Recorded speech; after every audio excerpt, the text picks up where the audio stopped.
is the 18th of September 2020. Here's Kartanontie 7 Järvenpää, Leskenda, modernized Finland. This is owned by Sato, but still they haven't modernized it.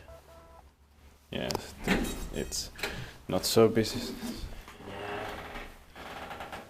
This was built in 1994, turned 25 years old in the last year, 2019, and it's probably from early 1994, because it says 92 on the glass. Yeah. They started constructing in late 1992 and it was completed in early 1994. It's got 4 floors.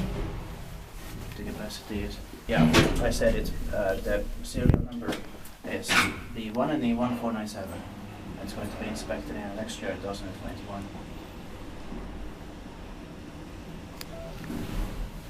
Right.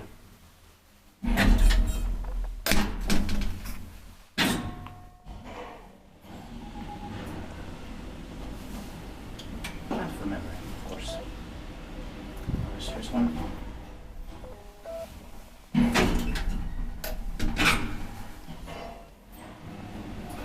It's quick to react. Yeah. I really like these elevators. Same here.